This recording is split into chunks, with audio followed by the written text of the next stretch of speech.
You guys, this is it. It is birthday week. The podcast is officially turning 3 on Saturday, and I'm super excited. I record these a little bit in advance by like a week or so. And so last time I checked, I was about 5,000 streams away from 50K. Hopefully by now I've hit that number. But if not, please continue to like, share, spread the word. I would love to hit 50K so much this July.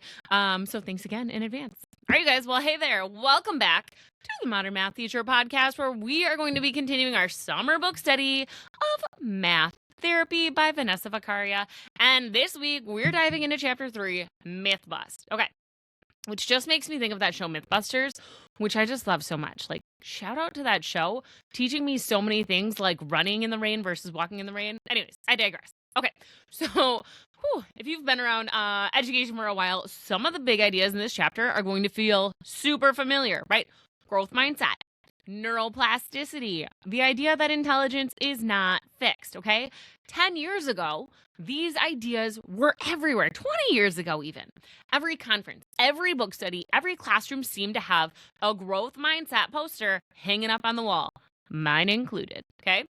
Now, the newer educational buzzwords came along with and growth mindset then kind of seemed to quietly be pushed to the background. But as I was reading this chapter, I again found myself thinking, all right, well, maybe growth mindset didn't become less important. Maybe we just stopped talking about it. It wasn't the new cool buzzword anymore.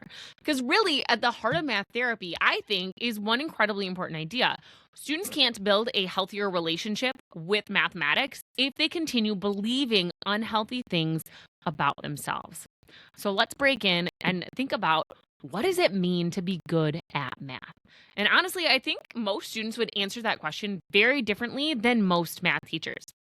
I think that a lot of our students believe being good at math means that they can get answers quickly, they can memorize formulas, they finish their assignment first, they never make mistakes, right? In other words, they define their mathematical ability through speed and accuracy. But when I think about what it means to be good at math, that's not what's coming to my mind at all. Sure, those are great things if you can do them, but that's not what's going to make you a math person. Being good at math to me means being able to look at a problem and identify what matters, like what are the key variables. It means being able to recognize patterns, reason logically, strategically choosing an approach to attack any problem in your life, whether it is a quantifiable mathematical one or not. It means making sense of the situation, right? Sure, of course, numbers are going to be involved. Some of the calculations are going to matter.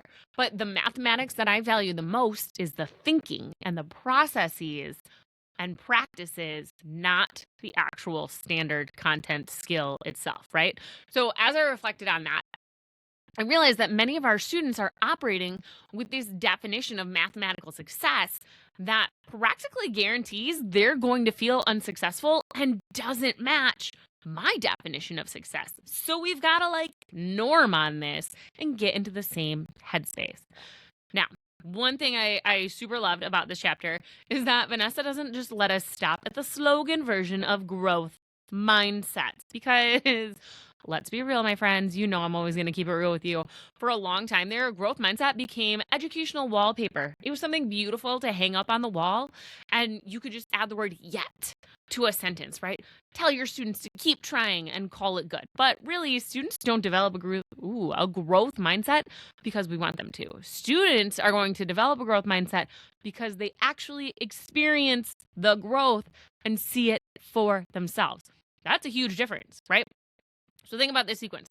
A student struggles, they persist, they improve, they notice they improved, that improvement becomes evidence, that evidence becomes belief. That belief starts to shape their identity. Growth mindset, you guys, isn't something we teach. It's something we get our students to experience. And that's where productive struggle from our January book study becomes so important, right? Now, again, a few weeks ago in June, I hosted that Lunch and Learn on productive struggle. And this chapter kept bringing me back to the conversations we were having there. Because productive struggle is the bridge, I think, right? Without struggle, there's no growth. Without growth, there's no evidence. Without evidence, there's no belief. And you guessed it, without belief, there is no mindset shift. right? So our goal isn't to make math easier for our students. Our goal is to help students experience success after effort. And that's what's going to change the story. That's what allows a student to say, like, oh, okay, you know what? Maybe I can freaking do this, Miss Moore. Maybe I can. Okay. Now, one of the biggest things that popped up for me in this chapter is the Reticular Activating System, and I hope I'm saying that right. Okay, RAS, and I love so much that she compares it to a social media algorithm. I remember I wasn't just reading this chapter; I did audiobook in this chapter because I was walking around my subdivision, getting my steps in, right? And I just thought like this was just such a brilliant analogy, right? Your social media feed gives you more of whatever it is you engage with. Your brain does something similar. It notices what you're focusing on, right? It serves you more of what you're already paying attention to. So when I was really interested in color analysis, you bet my feed was filled with color analysis things, right? Now I'm starting to look at Broncos. Guess what I see literally everywhere? Broncos, okay? So this RAS system serves the same way. And Vanessa talks about 3 ways that we can activate that attention. The relevance, I'm all about relevance, contrast, and surprise.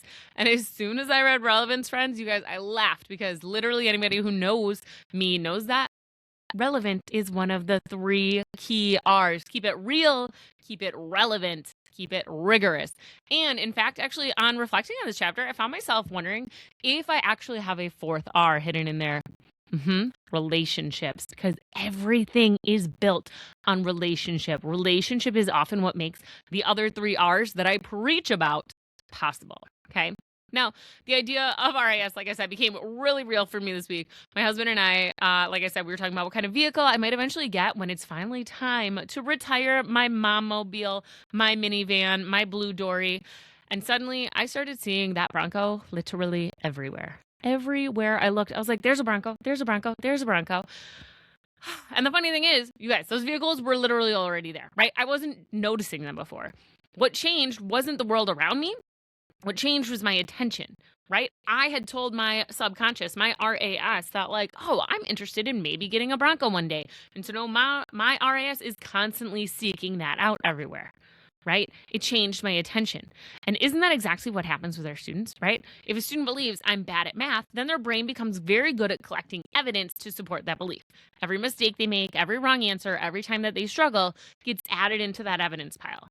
But what if we help our students focus on different evidence? Evidence of growth, evidence of persistence, evidence of progress, evidence that they can learn and do hard things. That's what I think myth-busting really is. It's helping our students notice this different evidence, okay?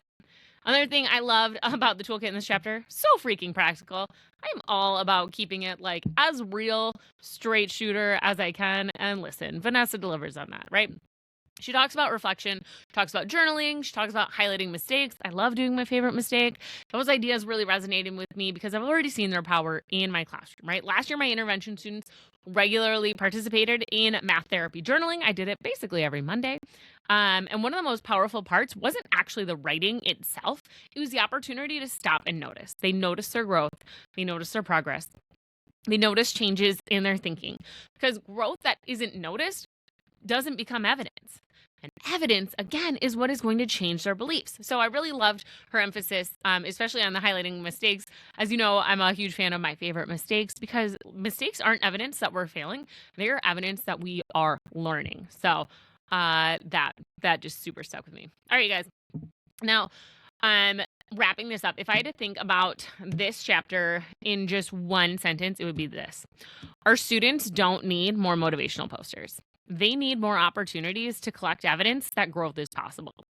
That's what myth-busting is to me. It's not convincing my students that they're capable. It's helping them experience that they are. Okay. As we wrap up, I want to leave you guys with just a few questions to ponder and think about. What do you think it means to be good at math? Personally for you, what does it mean? And if your students answered that question, would that answer match yours? Okay, think about that. Now, I want you to think, what evidence are your students collecting about themselves every day? And perhaps, most importantly, what evidence are they noticing, right?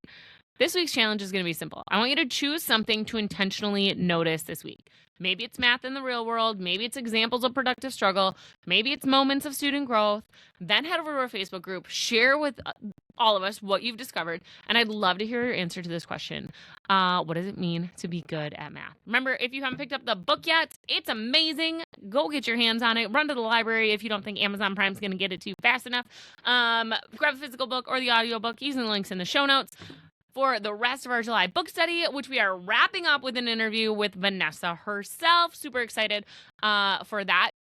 Next episode, we're going to continue exploring the math therapy framework and begin talking about how we can moderate some of the stress and anxiety that our students are bringing into our classrooms. Whew. All right, you guys, that's it for me. Until then, keep reflecting, keep learning, and as always, keep it real.